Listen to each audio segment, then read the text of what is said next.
Friend, it's so good to see you today.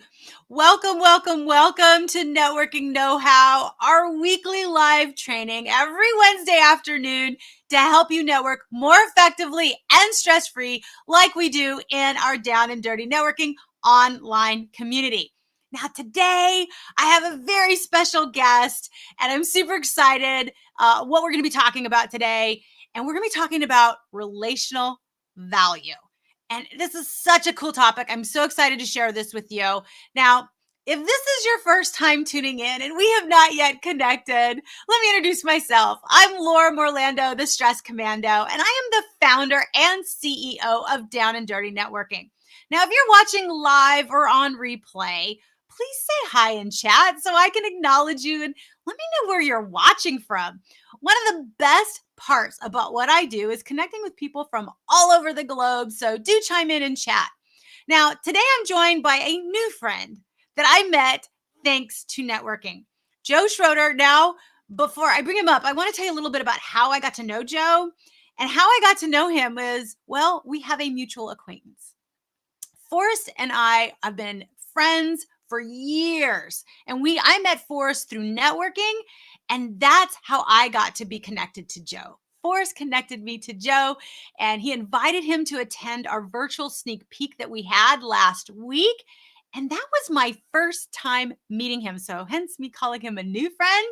And I really enjoyed getting to know him. Now, at our virtual sneak peek event, we do a drawing for all of our first-time attendees to be interviewed here on Networking Know-How, and Joe was our winner. Now, before I bring him up, please make sure to put your questions, gratitude, and commentary in comments. And since I'm broadcasting with the Melon app, please give Melon permission on Facebook, LinkedIn, or YouTube, however you're watching us live or on replay, so that we can see your comments and know who you are. And yes, even if you're on replay, we are going to respond to your comments. So please interact with us so that we can see what's going on and see what you're doing. So welcome to Networking Know-How. All right, guys, I'm going to go ahead and bring Joe up to the stage, and I'm so glad that he's able to join me. So let's bring him up. Hey, Joe, hey, welcome. Networking friend. Hi, Laura. Hello, new networking friend to you as well, because you are my new one. I love that. I'm so glad you're here. So, glad to be Joe, here. why don't you share a little bit about how you know Forrest, how we met, if there's anything else you want to expand on, since we're new friends. Absolutely. It was really a blessed occurrence, is what I'm going to call it, because I was fairly new to being out and meeting people, being in social situations, just with world situations. Yeah. But because of that, I was learning to come out of my unsocial shell, let's call it, and interact with people again. It's part of that spark in us that needed to come out and be reignited. And I'm a people person anyway. My wife says that I've never met somebody I don't call a friend. So with that, I met Forrest at his auto mechanic shop. I was looking to bring in a little bit of money and help family finances while I was getting other things up and running. And I met him, and we were talking, and he was telling me about things he was having to do at his house. I was like, well, have you heard of this? I didn't know his background in networking, and I was beginning to find a lot of the answers that we're going to be talking about in relational value. And I was doing my best to, as I say, with learning these lessons, not verbally vomit on somebody. You can say a lot of things, but really does it help them? And that's part of what we're talking about today is relational value. I can say a lot of things, but if I'm not building them up, saying things about them that are true and that are right, and give them a better perspective of themselves from somebody outside themselves, then I'm really not adding value to them, because I'm not speaking the things into them that they need. And so we got to talking, and I shared with him some things, and it piqued his curiosity. And so I said, well, let's sit down and talk about it sometime. And over the next 4 or 5 weeks, I shared with him some things. I invited him to meet some friends of mine, and he's added quite a lot to that community. And we've just built a network from personal connection and relational value, and um, has really grown and expanded, and is what I want to share with y'all today. Oh, I love that. And that's so fitting and so true of Forrest and what we believe here with, relational networking, which we'll dissect a little bit later. We're going to be talking about that. But it's really about meeting people, making connections, and having those meaningful conversations. And Forrest is Absolutely. exceptional at that. So Forrest, if you're watching live or on replay, thank you. Thank you for inviting Joe to the sneak peek so that I could get to know him and that everyone else could get to know him. And now you guys are getting to know him. If you're watching live or on replay, now you're getting to get connected. So Joe, our topic today is about the silver lining of moving more into the virtual world in recent years. And I know you were saying we're talking about relational value, and obviously, in person definitely is going to be the best way to connect with people. But what would you say is the silver lining as it relates to networking by being able to do it virtually?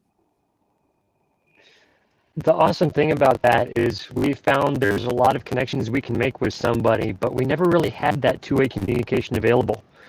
Um, let's say 50s and 60s, that was one way of communication through a visual means, and that was television. We got to learn about somebody, but they never got to know us. Radio before that was the big medium, and it continues now today to be a combined medium on our phones and digital devices. Uh, on through the 90s and the 2000s, it was desktop computers because we did never think we could fit one of those in our pocket. But Yeah. today, we've got these technologies that are based off of those uh, uh, stepping stones of technology. And now we have two-way communications, not just in audio, not just one way in video, but we've got all four directions of communication, two-way in audio and two-way in video. And that's what virtual networking is about. We have the opportunity now through virtual networking to meet people and to know them, let them get to know us, that would never have occurred had this not been an option, because it would have required one or both of us to travel a good ways, more than likely, with having had some connections with people that are in other countries around the world.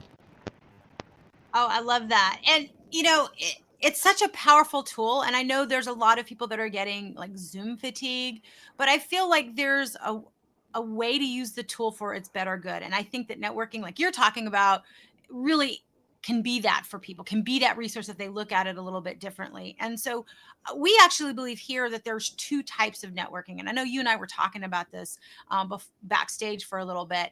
And so typically when people think of networking, they think of traditional networking, also known as transactional networking, where you're transacting, sales, leads, and job offers. And it's saying, my name, either my 30-second commercial or elevator pitch or my sales pitch. But it's all about transacting something. I want something from you, whether it's that lead, that job offer, or I want you to be my client. Or maybe if I'm in the corporate space, it's, hey, I want to be on this special project. I want this promotion. I want this new assignment. Whatever the thing is, it's still you're asking for something. And I love that you were talking about the evolution of one way to two way conversations, because I've often felt that traditional networking is a one way conversation sometimes, where I'm just, like you said, verbally vomiting and telling you all the things and wonderful ways that you should buy the thing that I have to offer. And in all full confession, I was that person. I annoyed a lot of people because that's what I was told when I transitioned from international sales to local sales. My local sales boss said, are you familiar with networking? No. It's about how much you can sell. I want to see how many business cards you can collect. And that's how I'm going to measure whether that was a successful event and if I pay for that for you.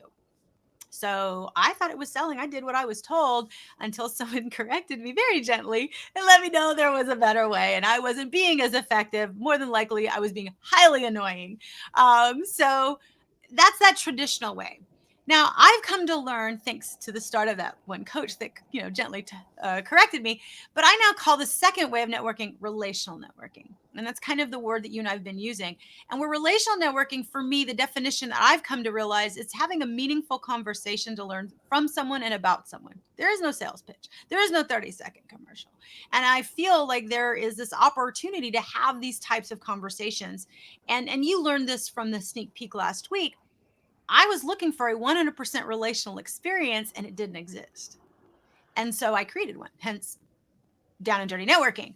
But what I realized is, even though you might be in the traditional space, maybe you're in a traditional meeting and there's a value for that, if you have that relational networking mindset in that space, you're going to be far more successful. You're going to enjoy it a heck of a lot more and you're going to attract a whole lot more. So, my question for you is, as I've defined the two differences between relational or traditional networking, which type of networking do you prefer and why? Why do you prefer that for you? I prefer relational networking for this fact. Traditional networking yields results, and that's true. But relational networking is going to yield far greater results because not only are you going to get a referral for one business because of that momentary contact of your 30-second pitch, but relational networking yields exponential results because it allows that momentary connection to blend into, you know what, I know somebody who's going to take care of you because I know them, I know their character. I have seen their integrity, and it's not momentary. They have character to back it up, and it's a consistent thing that I know if I refer them to you, that they're going to take, or if I refer you to them, they're going to take care of you. It's it goes beyond simply business to business. It may be a business to business transaction, but it's referring a client who we see as a friend to a friend who is in business, knowing they'll be taken care of. Because that's one of the things that we lack in business. Is some people say we lack heart in business. I don't think that's true. I think we actually have a lot of heart, but sometimes our heart is a little too guarded. And being relational is just opening up a little bit to be that just that much vulnerable. And when we're vulnerable together, then we can open up some of those conversations that we wouldn't have with somebody that we just don't trust. Oh, I love that. There's just so much good to unpack there with that answer. Yeah, Integrity, character, being a little bit more vulnerable. I'm going to be honest, these were all things early on in my career you did not do as a female or a minority. You I needed to agree. be better than anybody else. You needed to go through, you needed to be perfect and better than perfect to be considered average. And it was hard when I first made that shift that you're talking about. It talk about that. So I believe, let me back up. So I believe there's a little monster that sits on your shoulder. I call it the yeah but monster. And so every time you're going to hear this really great idea, so you would have told me that it would have been a really great idea. This little guy's going to talk in my ear. Yeah, but Laura, that doesn't apply for you. As a minority and female, you can't do that. Yeah, but you can't do that. And what I realized is, though this yeah but can protect me in some cases and it does serve me in some cases, the majority of the time it does not serve me. And most of the time I just need to flick it off and continue on. So if you're watching live or on replay, you got a yeah but listening in your ear right now as you're hearing this, I give you permission to reach over, doink it off, and just get it off your shoulder right now, because it's not serving you. And I'm a testimony to that, because I've gone through, okay, I can't be perfect. How do I have this relation on? How do I create this relationship with somebody and take it to another level? Both when I was a corporate professional and even as I transitioned into entrepreneur land. And I think with what you were saying, it's how you know somebody. And Forrest and I talked about this. And I mean, I think this is why he and I have been connected for so long. I mean, he's the kind of person, if he refers me to someone, tells me to do something, I don't question it. I don't listen to it. Yeah, but I just do it, Right. because there's that integrity, that character, that trust that you're talking about, right? It's all right there. But what I realize is, I've heard people say it's who you know.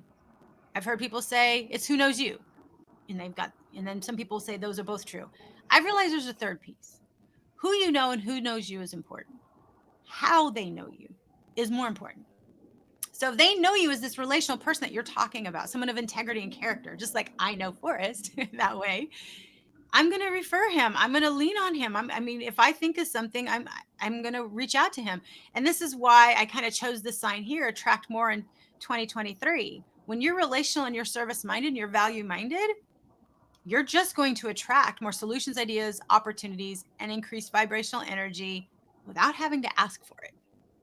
Absolutely.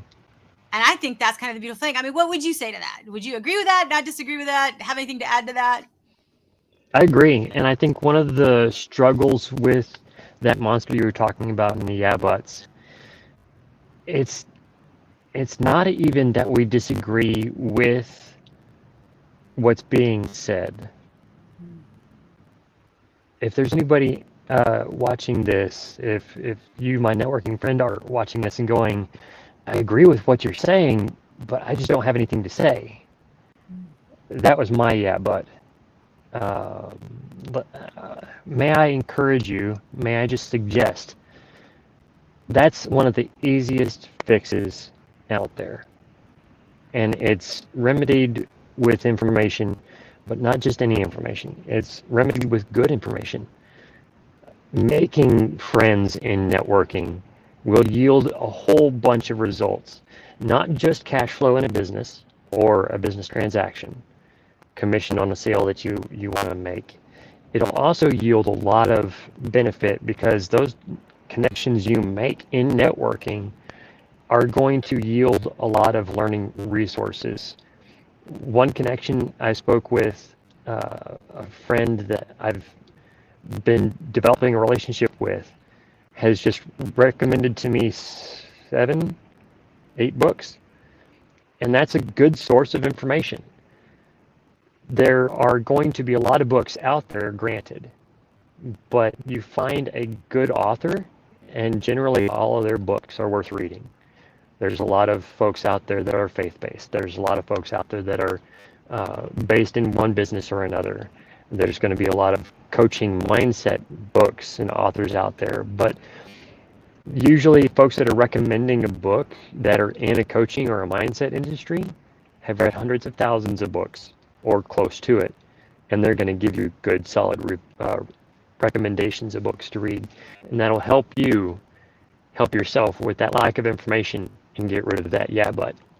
And it'll be one of those very good results in flicking them off because they won't be able to have any more of your shoulder. It's that spot has permanently been taken.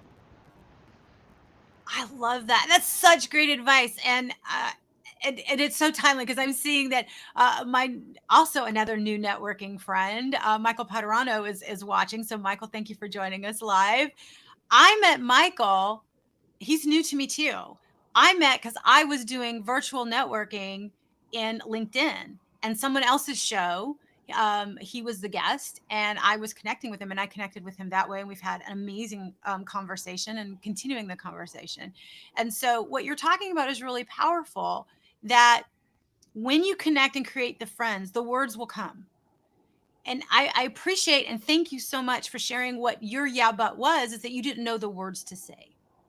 That is always what will stop me. I'm very socially awkward and I'm an extreme introvert. And so I will just get very chatty and I get very nervous in what to say. And it's why I really created Down and Dirty Networking, where I'm going to eliminate all of the social awkwardness out. I'm going to make it super energy retentive, where an introvert can retain their energy but still deliver an amazing conversation and receive amazing value without depleting their energy 100%, which is not the easiest thing to do. And so, as I kind of build on this, and there's a couple different follow-up questions I want to ask you, because I think you're dropping so much great knowledge here. But you got to attend our sneak peek for the very first time and got to experience what a relational networking experience could actually be, 100% start to finish. Without giving the secrets away, I mean, how would you explain that experience to someone watching, and what were the pros and cons from your perspective? If you've ever wanted a place that was safe and a good testing ground for other ideas, other perspectives, and if you wanted to, you could just drop all of that and walk away with really good, solid connection with those people. Just completely drop all advice and walk away with yet still a good contact to reach back out to. This is a perfect place because nobody's offering this with a chip on their shoulder as far as advice. It's a possibility. If it doesn't work for you, that's great because everybody's just meeting each other. We're just listening. And if the information doesn't fit, it doesn't fit. There's no ego. And that's one of the highest things that it's rare to be seen in networking. Networking often accompanies or is accompanied with ego. Thank you for that. And that's such a gift. And I love hearing that it was a safe space because that's one of our core values is to create a safe space for everyone to feel welcome, to feel valued, seen, and heard. And I think that's really, really important. So we were talking, and you had a question for me that I think now might be a good time to ask because you were talking about not knowing what to say. You just answered about that. But when we were talking backstage, you had a question for me, and I think that kind of ties beautifully. So do you remember what that question was? Yeah, there's at times um, just recalling a couple of opportunities to meet folks in networking. There's times where it's hard to encourage somebody to speak what's on their mind because sometimes you just can't read the other person. Mm-hmm. Um, what would you recommend helping reframe somebody's thought process and say, look, ask the question? Because if the question isn't asked, it can't be addressed, and we can't learn. Uh, in lieu of having a good book and the time to read it, how would you, let's say, reframe that for somebody so that they feel free to ask a question? So if I'm hearing correctly, you're in a meeting and someone's just selling and telling you, and you want to stop and learn something more about them and get them off of that to have more of a relational conversation. Am I understanding correctly? It's possible I'm not. That's why I'm rephrasing it. Yeah, that's the great scenario. I would also say I find, let me say this. I do my very best not to sell and tell. So I tend to ask a lot of questions, and the person I'm communicating with probably is their first time networking. And so Mm-hmm. they'll answer my questions,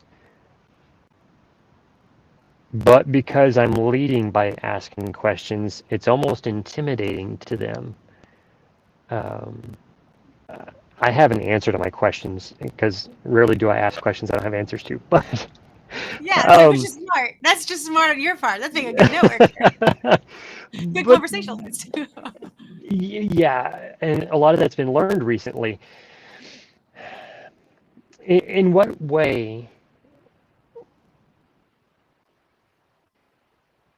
do you open that conversational box?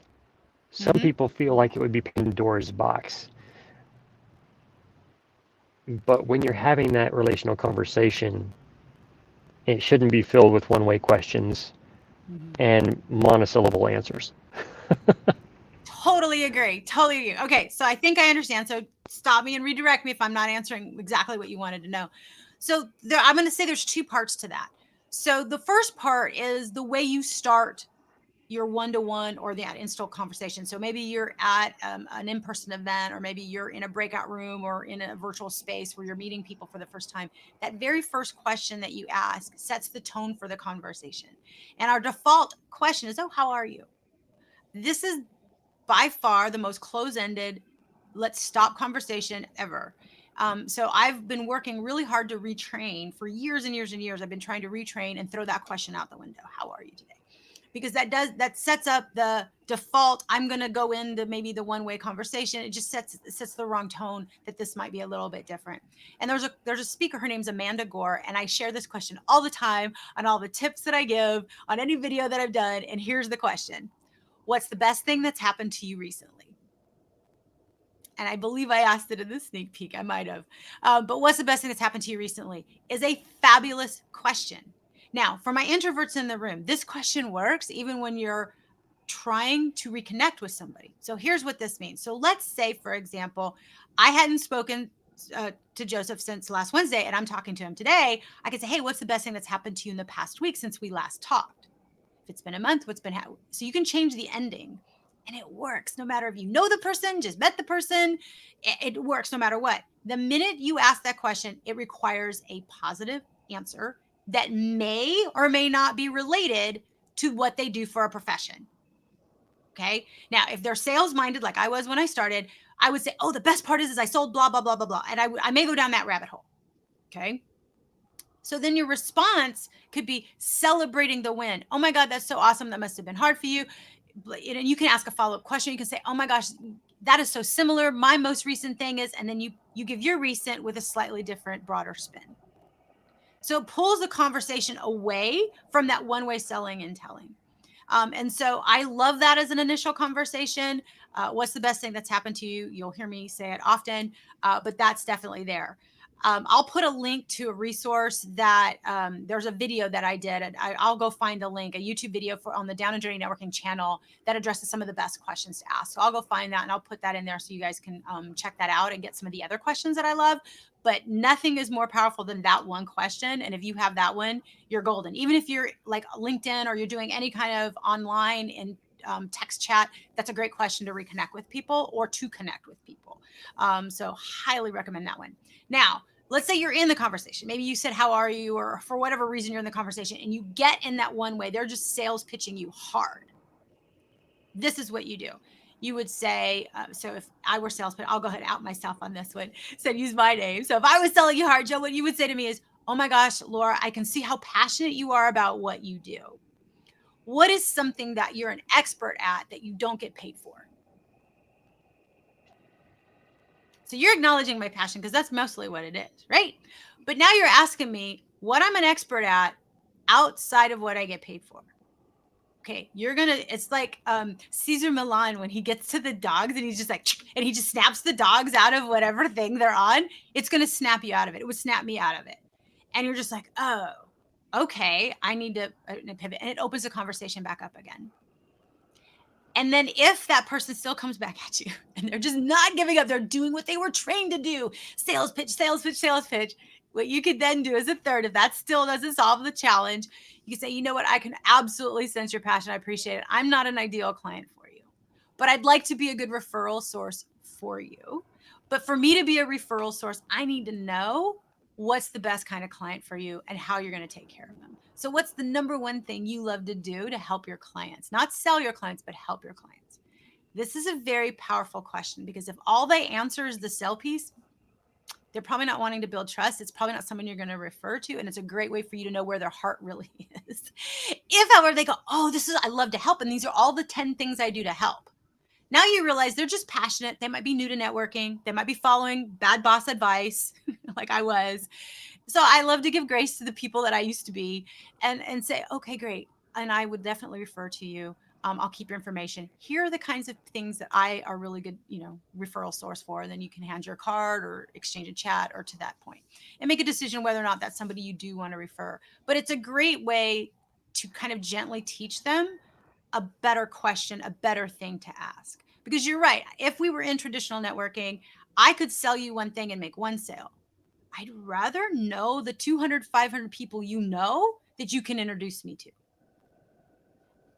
So that's how I would do that. And the very first time that I did this networking workshop that I created almost 16, 17 years ago, one of the very first times I did it in a huge group environment, the one lady introduced me, and this wasn't the bio that I had in the introduction, but at the time I was connected to over 5,000 people locally because of a project and an organization that I was helping on. And that's how she introduced me. She goes, if you want to get to know more than five and get connected to more than 5,000 people, you need to get to know Laura. The funny thing is, everyone had avoided me at the beginning of the talk because they gave me a vendor booth and I did a very stereotypic vendor booth, one that I knew everybody would avoid, that they thought I was going to sell. And I wanted to see who would engage me and who wouldn't. And out of a room of about 80 people, there was less than 5 that engaged me. When they heard that introduction, which was the best production ever, I was like, wow, who is that person? I need to know her. Like, I wasn't even believing that was me. The room almost just went silent. They were like, oh, they were saying no to the 5,000 connections that I knew. And I realized in that moment, how many connections did I say no by just selling and telling to the people, following my boss's advice at that time. So the good news is you can change it. The good news, you can just draw a line in the sand and do different. And when you know better, you do better. And then you can redirect people that might be coming and not knowing better yet. Great heart, well intended, but not necessarily the result you're looking for. So is that helpful? Does that answer your question? Does that give you what you're looking for, Joe, or not so much? It does. It very much does. It's very much my answer. Um, you know, closed-ended or open-ended questions. Just to drop it into two little words, quote unquote. Yeah, it's hard sometimes to quantify what's closed-ended and what's open-ended. How do I form an open-ended question? uh, when somebody's new to networking, those are often the questions that we feel we just can't verbalize. But I don't know, maybe that's where my English geek comes out. Which is good because I'm not. I get so awkward. It's just like, I just keep talking because it just gets so awkward for me. So, do you have a favorite question? I mean, obviously, I've taken questions from somebody else. I mean, when Amanda Gore said that one, I was like, oh, I love this question, and it's the one I can remember. Do you have a go-to question that you love to ask when you're networking? Yes, oftentimes it leads to more uh, learning uh, and a combination of learning and teaching. Because of what I do as a business, I love learning about people because my business is very relational. Um, my business actually kind of combines my passion and calling together. And Nice. so if you think about life as layers, I've got like 3 out of 4 that are all mingled into one. So, That's awesome. but when you have that kind of life and you understand how things are built on each other, when you don't have to have those kind of separations, it brings a liberty or a freedom to just be who you are. And that usually brings about 2 reactions, and very distinct from almost everybody. Almost everybody loves somebody who's genuine and open. But just like those people at that networking event where you were asked to speak, you'll have a vast majority avoid you. And this again comes about by 2 reasons.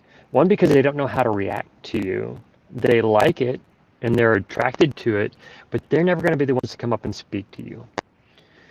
The next reaction, thankfully, is a very small minority, but this is where the reframe for you, Laura, and our networking friend comes about in they never say it, but what they're saying is, I want what you have. But it comes out sometimes hurtful to us because we don't really understand where it's coming from. It comes out in jealousy, and anything can be said. And they may be jealous because they tried something like that and never had success at it, didn't stick around long enough to learn the lesson. And that's nothing on them. That's nothing on them. They can learn persistence again. That's the beauty of waking up the next day. We have the opportunity to learn a new lesson, or the lesson we should have learned before. Yeah. But being able to live in, I'm just going to say it, that method or mode of forgiveness, going, their reaction has nothing to do with what I'm doing or my life. And I can hope that they find better, or they do well for themselves, but I'm going to continue on because my job, my passion, and my calling are to speak life into people. And if somebody else is struggling and doesn't know how to do that, it's not my fault. And I can move right on and share something with somebody else. That's so true. You have to be able to know how to filter that. And that's really hard when you're putting yourself out there to be vulnerable. And so that kind of leads into the next question though, Joe, is you titled this topic, this episode today, relational value. And we've kind of touched on it. We've said the term. So why did you choose to title today's episode relational value? Relational value, at least in how my brain weirdly connects everything. We've been talking about relational value the whole time. Being able to ask a question. Um, from that answer of an open-ended question of learning about the person that you asked the question to be able to hear their answer and to remember those things about them because you're making a friend. A friend is going to befriend. Word befriend. Well, they may make another friend, but a friend is going to refer you Right. to other people that they know, and that's how we get those 5,000 plus contacts. Another person wrote a book um, and talking about exponentially growing your business because you're not just making that one contact like we talked about in a transactional Mm-hmm. networking environment. You're making hundreds, if not thousands, of contacts because that person knows so many other people. And so, with relational value, the only way value is gained, and bear with me, I'm going to try and not dive into this geeky end of the pool, but economics can be so simple.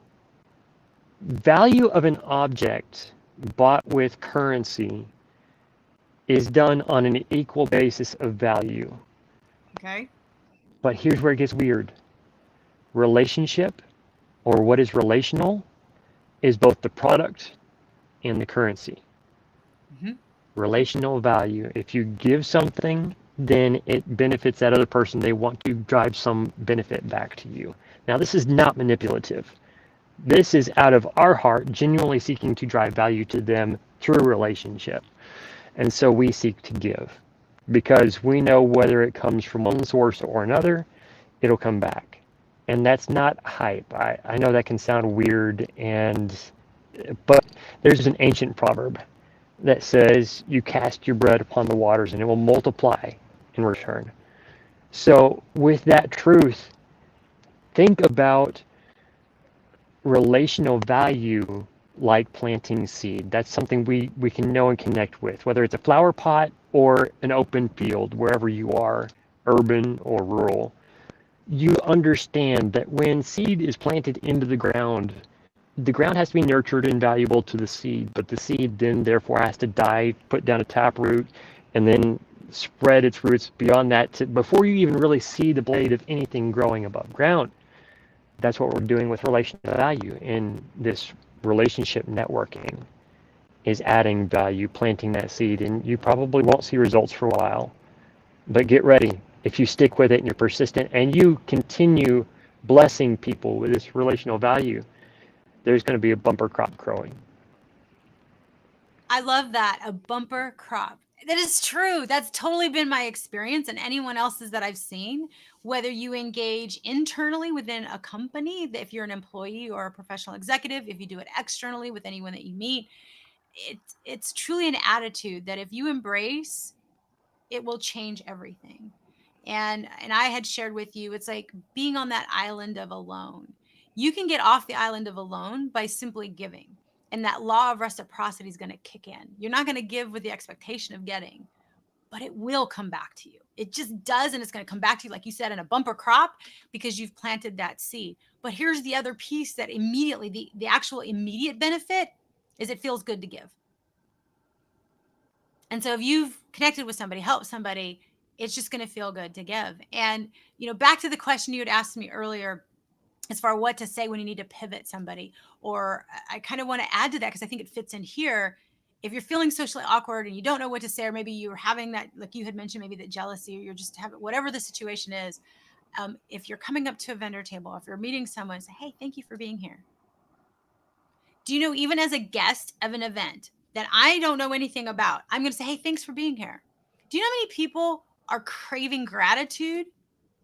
I'll never forget the first time I sat in one of these events for one of the side hustles that I had. They go, when was the last time that you got a standing ovation for doing the dishes at home? Well, everyone just started cracking up laughing. Well, never. You know, right? No, no, you don't get that. And they're like, we need to acknowledge and recognize the things that you do. And what I have found is, especially with the health journey that I'm on, when I really lean into the gratitude and I just say thank you to someone, it does two things. One, I have to look for things to be thankful for, grateful for, compliment for. I have to look for something positive versus all the negative things that are making me crazy. The pain I'm in, the cognitive, the this, that. I mean, the list that I could go on and on and on. It forces me to shift into something more positive. So I'm already shifting my vibrational energy by shifting my focus. Two, I'm giving someone a compliment. I don't know what their day is. They may be having a worse day than I might be physically feeling. Isn't that going to raise their vibrational energy by my extension of kindness or acknowledgement? Great. If I see that I've done that for them, that might be the best thing that has happened to me that day, that I was able to do that. And so I'm going to get that instant hit that I'm able to feel better because I was able to help that person.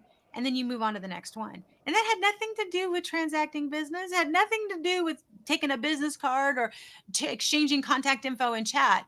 It's just acknowledging and looking for the positive and the value, like you're talking about. And that reciprocity will kick back in. So I like to tell people you're correct. The transactional piece, the attraction piece of opportunities, ideas, resources, and solutions, that's going to take some time. You're going to have to build up that, networking currency, as it were. You're going to have to build that up to get that relational value. But that doesn't mean you don't get an instant hit and that you can't get an instant reward by the way that you approach it. So, what would you say to that? Would you agree with that or not so much?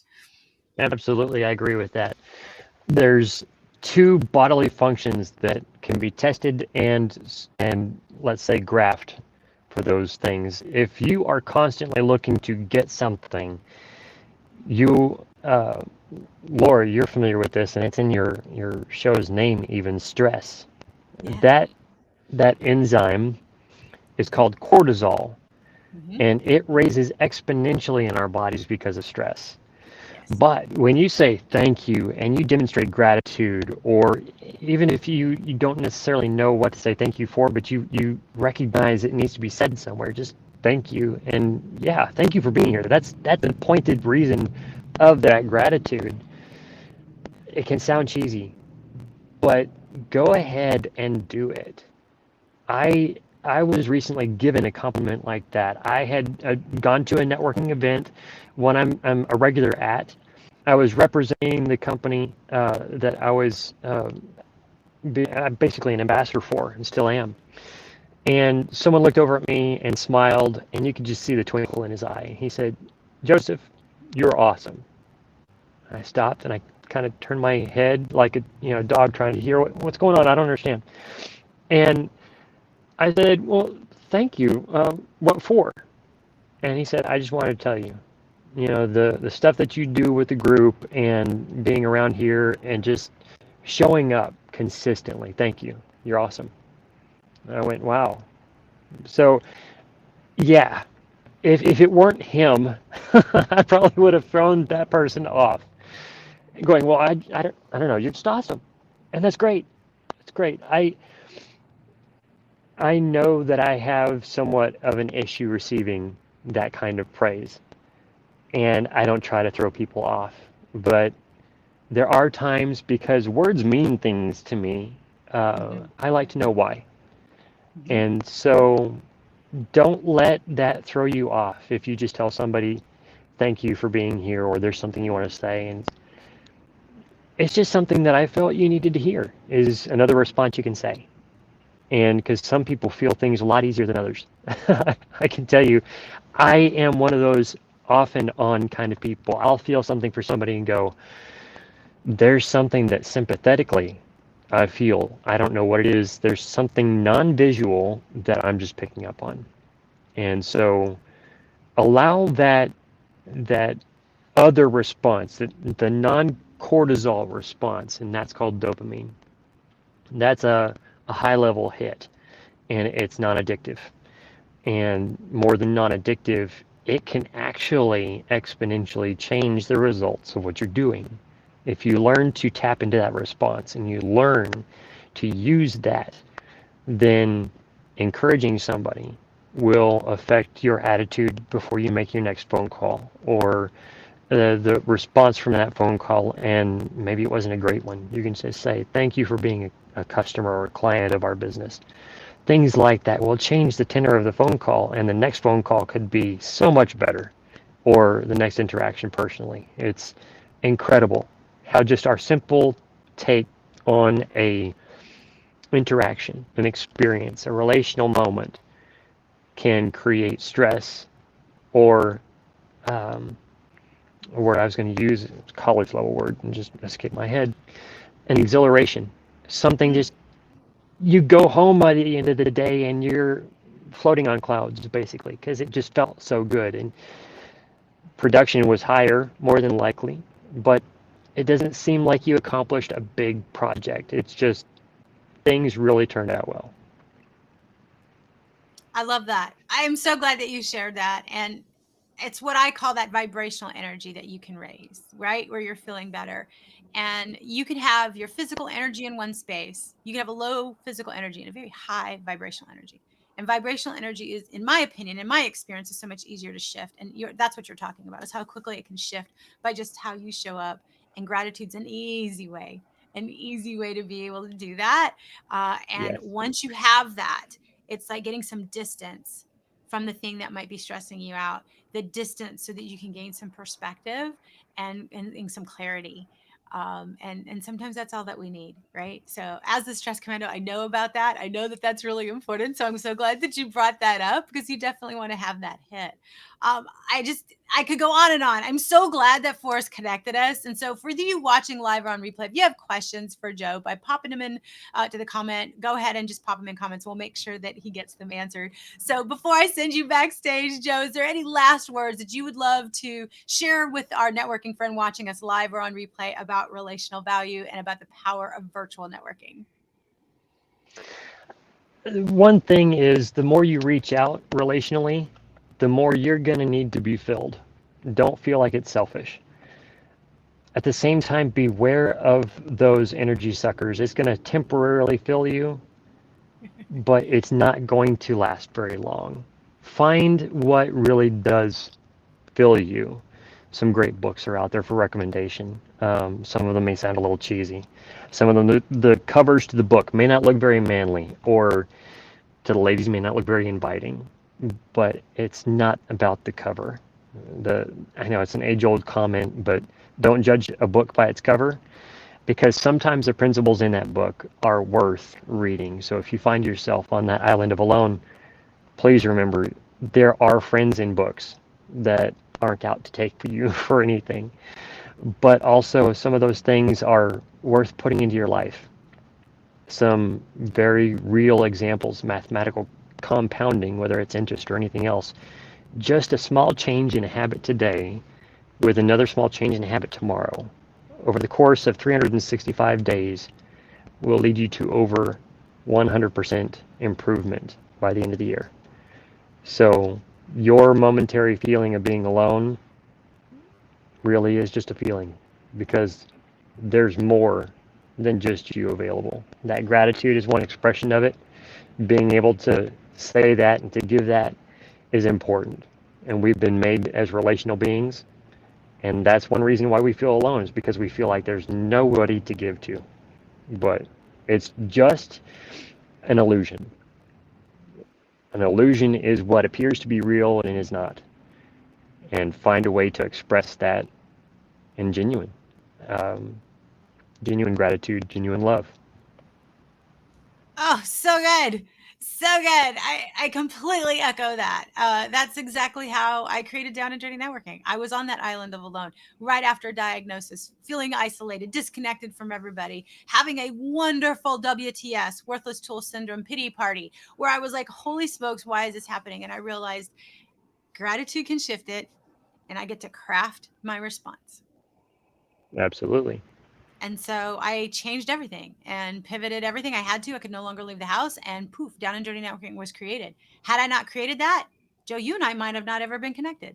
And That's maybe right. several of the other people that I've connected. What a shame that would be, because my life is so much richer as a result of it. And so I hope that for those of you listening, realize that it doesn't need to be big things to have a small impact, it doesn't need to be big things to have a big impact. It's the small things done consistently over time that create the big impact, the simple things with repetition. And so I hope that you heard that today. And I know that people are going to be asking Joe for the books, but here's what you guys need to do. If you want to know more about the books, if you want to connect with Joe, what you need to do is drop me a DM, and I will make sure you get hooked up with him, and I will make sure that he gives you that list of books. Okay. So just go ahead and drop me a direct message on whatever platform you're watching live or on replay, whether it's LinkedIn, Facebook, or YouTube, and I will make sure that we get that for you. Joe, this has been awesome. I'm so excited Forrest connected us. So hold on for a second. I'm going to send you backstage for a while, and we'll talk after. So thank you so much for being here. Very good. Thank you, Laura. Wasn't that good? Oh my gosh, wasn't that so good? Now, here's the thing that you don't know. Here's the thing I need to be really grateful for. Poor Joe, we were trying to figure out the technology of getting on this Melon app to be on today, and technology was wanting to win. But here's about that character and integrity of Joe. He was patient and persistent. He was like, we are going to figure this out. And he did. And so I'm so grateful that he was so persistent and patient. And I'm so thankful that he allowed that to just unveil and to learn everything. Now I know what to tell other people that are having that similar challenge, because had he not done that, we would have not had this interview, and you would have never known the wonderful things that he just shared, or maybe get to find out about those books that he talked about. So, you know what? When you have those obstacles in front of you, sometimes those are opportunities. And even though they're frustrating in that moment, it can also be an opportunity. Both can be true. So, Joe, thank you. Thank you for being persistent. Thank you for being patient and for overcoming the technical challenge today, and for making our lives better by being a part of Networking Know How and explaining to us the power of virtual networking, but more importantly, relational value, as you titled our episode today.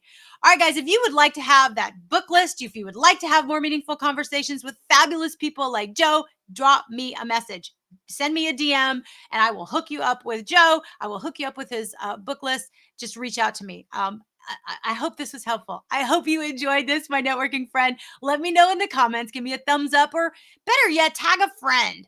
Anyone that you think that could benefit from the tips today. Maybe they're sitting on that island of alone and they need to figure out how to flip the script, or maybe they would be better off for knowing Joe. Go ahead and tag them in comments so they can watch this video. I just want to thank you for watching, taking the time. If you're still here at the end after, oh gosh, we've almost been on for almost an hour now. I just want to say thank you. Michael, I know you had chimed in. Thank you for watching. But stay tuned for more tips and videos, folks. We do them here on our channel. Remember, every Wednesday afternoon, we go live between 3:30 and 5:30 Central Standard Time for more networking know-how. So stay tuned for more, but in the meantime, look at all the videos and tips. Thanks again, Joe. I appreciate their having you on. I look forward to seeing all of you in the future. But until then, happy networking.